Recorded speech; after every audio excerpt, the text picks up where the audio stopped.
Yo les gens, c'est Thomas. Et aujourd'hui, il n'y aura pas d'épisode du Pixel Fou.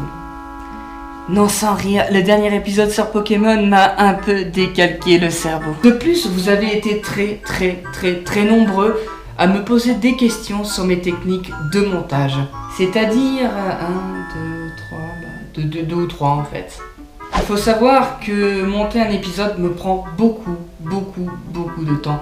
Il faut que je trouve un jeu suffisamment exploitable, que je trouve l'idée pour l'exploiter, que je prépare les animations, les décors, que je prépare les animations pour mon personnage, que je monte tout ça.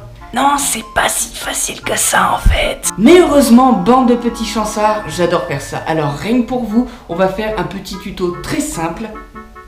C'est parti, tuto. C'est devenu vachement ringard comme mot en fait.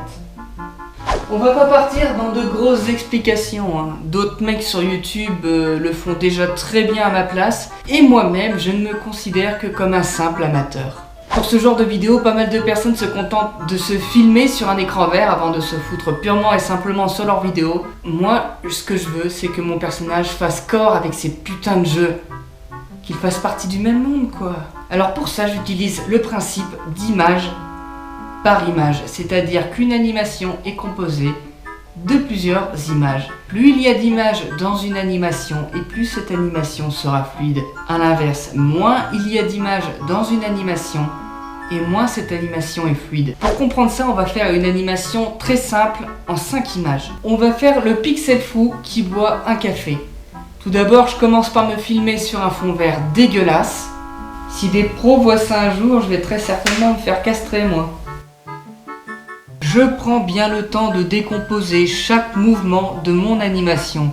Une fois que je suis content de moi, je décompose ma vidéo en plusieurs screenshots, c'est-à-dire en plusieurs images.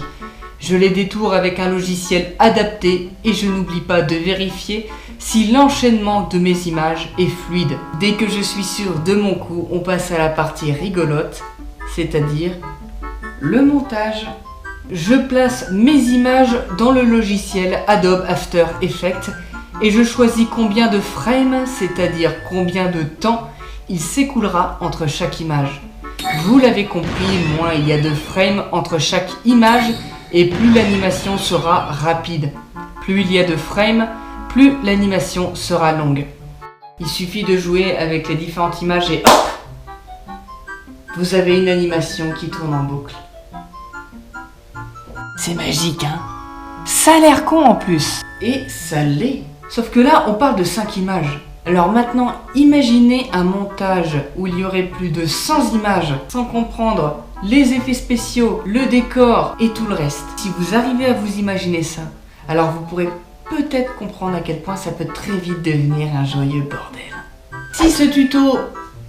Si cette petite explication vous a plu, alors dites-le moi et je ferai peut-être une autre vidéo explicative où on continuera le montage qui vient d'être commencé. On va faire même plus. Essayez vous-même de faire une animation cool et qui tourne en boucle. Pas de limite d'image, seulement une animation cool, simple et qui tourne en boucle. Et envoyez-moi vos images dans l'adresse mail qui se trouve en lien dans la description de la vidéo. Et si je peux en faire quelque chose, alors ça sera avec plaisir que je les mettrai dans un épisode du Pixel Fou.